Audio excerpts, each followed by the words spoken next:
l'ancien régime lancé woon na ko pour mën a alimenter tool yeeg ñoomin seen parce que dañoo soxla dem autosuffisance alimentaire. Tu vois la chaîne. Donc lu tax nga war a ñëw rek bëggoon sànni benn projet à kii man je suis content qu'ils soient revenus à la raison qu'ils aient négocié mais il faudrait que dans le discours politique que waa pouvoir ak waa opposition man ñi fi nekkoon ñu bañ a nekk di defante ay non defu leen dara defu leen lii il faut qu'ils aient de la hauteur nangu ni kii am na li mu teg mais li mu teg nii lii lañ ci yokk parce que quand tu dis renégociation ça veut dire que am na li nga xam ne mu ngi fi woon peut-être gis nga ni arrangé wuloon Sénégal 100% mu nga ne xam ne dem renégocier ko kee nangul la benn faveur yow nga ñëw nga continuer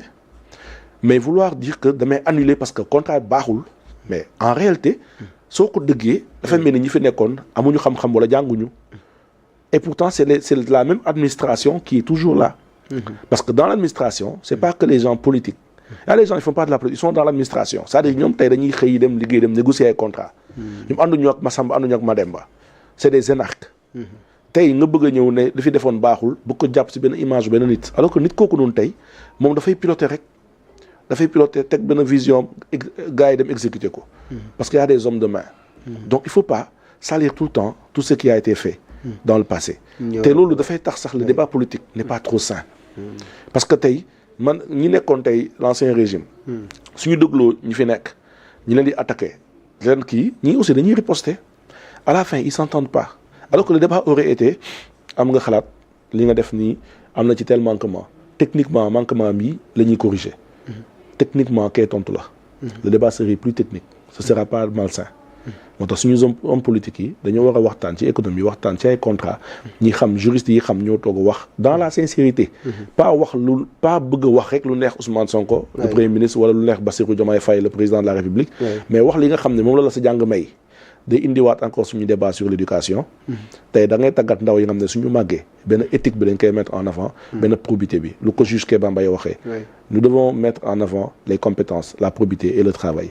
et cela nous permettra d'avoir une génération saine éduquée bi nga xam ne tey du ñu nekk di ay détails yu contrat mais contrat ku dem négocier contrat di nga ko négocier si li nga xam ne moom nga jàng mais ci sa principe éducatif merci beaucoup am na solo waa Régis wax leen kii mu may ñu ndox boobu ba léegi ñu ngi koy xaar ba tey si wàllum contrat yooyu noonu nga xamante ne nii renégocier nañ ko récemment aussi 2 mois si ginnaaw di gisoon nañ fi aussi le premier ministre ak jéego bi nga xamante amoon na par rapport ak marché public yi daanaka mu nekk loo xam ne dañu ŋàññoon niñ ko doxaline si jamonoy président Macky Sall loolee sax am na ay coppite yoo xamante ni defoon nañ ko fi bii nekk beneen acte boo xamante ni posé nañ ko ndax tey mu ne suñoo jàpp ne kon souvent dinañ leen jox dëgg par rapport ak président Macky Sall ak ni nga xamante ni xëy na noonu la doon signé yenn contrat yi ñu jàpp ne lu si bëri Sénégal du si gis boppam mais tubaab bi lañ jox lépp. non xam nga aujourd'hui c'est très réducteur de dire que avec même le terme bi ñuy faral d'utiliser souverainisme. Oui. On est souverain, on va tendre vers la souveraineté. Bon, man vraiment débat souveraineté bëgg naa vraiment ba suñu am ko quoi. wax naa ko ndax benn jour ma ne il faudrait ñu am débat ñu souveraineté ñu xam ni. tollooguñu fenn bay nekk souverain te dañ ciy ñëw après suñu eggee ci départ u France. Il faudrait ñu comprendre benn affaire réew tabax bi dafa am yoon dafa am cheminement. Les pays yu gën a puissants ils ont plus d'années que nous am na ñu am 100 ans 200 ans d'existence. ñun 65 ans la ñu am demaguñu fenn tojaguñu fenn ñu ngi soog a tàmbale léegi nag lan ngay def mooy am na li nga xam ne soo ko defee kenn su ñëwee am na droit évaluer ko xool ko mais su ko xoolee na xool li nga xam ne su koy corriger du doon lu koy intéressé moom wala li nga xam ne mooy arranger communication politique am du moment pour gagner un deuxième mandat je dois rappeler une chose très importante barrage Manantali bu ñuy def prêt bi en 81 82 boobu ñu si bëri si ñun juddooguñu woon fay bi ñu ko doon fay ba dans les années 2000 ba 2006 te loolu du samay kaddu njëm si yàlla Moustapha Ba moo ko wax assemblée pour comprendre en fait que réew noonu lañ koy tabaxee te soo ñëwee da ngay hériter yi baax yi fi koy defoon ak manquement yi fi koy defoon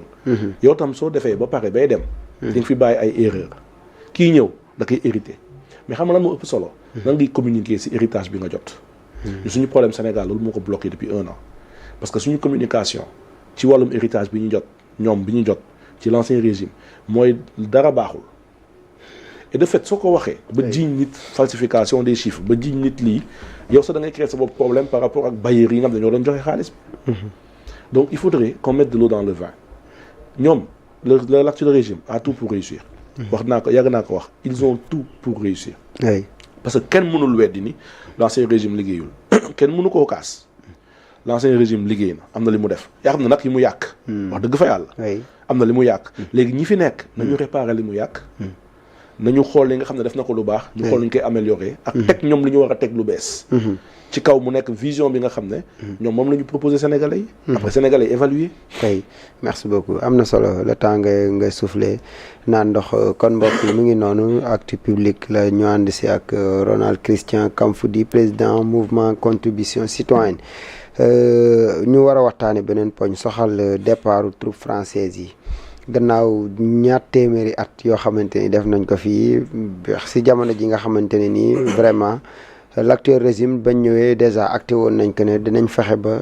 base militaire ak base yi nga xamante ay tubaab lañ ñu jëlee leen fi démb bi ñuy dem ñu bëri ñu ngi ndamu mais ndax tey Christian loolu dañ ko war a ndamoo wala dafa war a nekk ab triste réalité boo xamante ne nii suñu ëllëg si wàllum sécurité duñ xam fan la ñuy dem. bon dañuy ñaan rek Sénégal nekk toujours si dëkk jàmm dëkk stabilité. oui. et que dañuy ñaan aussi que départ France wala base française yi mu bañ am impact si ñun man honnêtement awma complexe wax ak français xool ko ci bët wax ko sama xalaat awma complexe de souverainisme man dama jàpp naturellement je suis souverain man dama jàpp naturellement parce que li ma sañ nit wax nit tam ko koy wax et que je suis libre dans mon esprit mais damay aussi am nekk objectif pour reconnaître une chose un fait que en matière de sécurité en matière de géostratégie, en matière de terrorisme, je me pose la question, est-ce que nous sommes armés? Est-ce que nous sommes prêts? Est-ce que nous sommes prêts? Seul l'État sait, seul le Conseil de sécurité, ñi waxtaan ak président Diomaye ñoom ñoo xam. damay am njort bu rafet mais damay xam ni en termes de renseignement. la France amoon na njëriñ bu am solo fii Sénégal en termes de renseignement parce que aussi ces pays le fait qu'ils soient là. ce n'est pas que seen présence fii rek mooy on n'est pas souverain je suis désolé les États-Unis ils ont une base en Allemagne est-ce que l'Allemagne n'est pas souverain? si. est-ce que c'est le même c'est-à-dire ce débat de souveraineté ma su ma déggee gars yi di ko wax damay ne non on a un problème gars dañuy jóg rek ne dañuy politique wala dañuy jóg di wax ci politique te politique dafay laaj aussi nga gëstu histoire nga xool yeneen dëkk yi balaa ngay wax dara. La France, qu'elle soit là, ses bases soient là, ça ne nous dérange nullement. Mais comme ils ont levé un débat, un discours, France dégage, patati, patata, etc. Affaire bu rafet la, mon problème. C'est une vision là, nous appliquer. Mais derrière, nous sommes cohérents.